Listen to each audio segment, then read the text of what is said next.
I am the perfect person to demonstrate what poor front rack mobility looks like. So today, I'm going to choke myself with a bar while Christian points out what's wrong with this.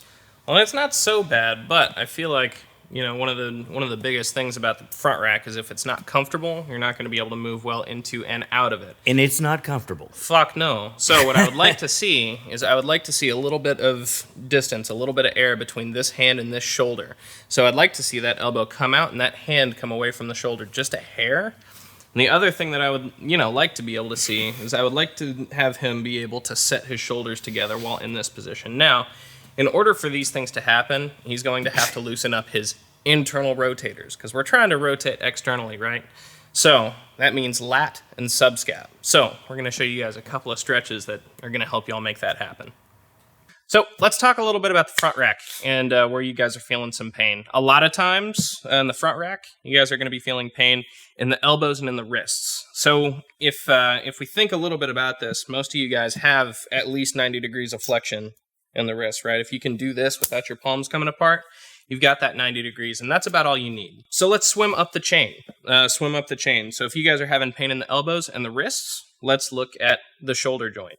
A lot of times if you are having trouble in the front rack, it's not because of the wrist, it's not because you lack elbow mobility, but it's because you can't externally rotate and let your hand hang out on your shoulder, right? So a couple of ways to fix that. We need to address that external rotation by looking at the subscap and the lat. Most of these words that Christian's using, no one's going to understand that watches this video.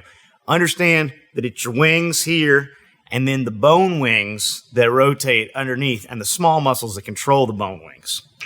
That's right, your pullers. The banded distraction is a really good stretch for the lats to improve external rotation. So what we're going to do is we're going to wrap our hand around this band that we've got hanging from our rig, and all we're going to do is we're going to put ourselves into this nice, ideal, externally rotated overhead position, and we're just going to camp out there until it feels comfortable. Which it won't feel comfortable for the entire time. The second stretch that we're going to do today is really just a band-assisted front rack. And so what we're going to do is we're going to get yourself a band. Conveniently, I'm terrible at this too.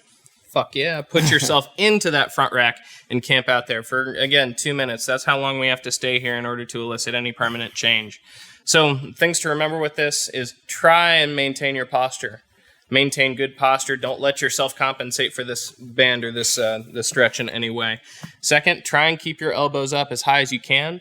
Third, try and make sure that you're imagining a barbell here. You don't want it cutting off your neck. You want this hand forward enough to accommodate a barbell.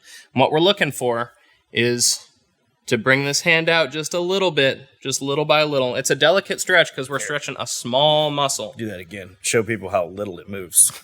Oh, yeah. Tight, tight, tight. Couldn't make it do that if I wanted to without this. And we got to do this without messing with your posture at all, right? It's a very, very small muscle. It's going to take time, and it's going to take a lot of improvement to make it comfortable.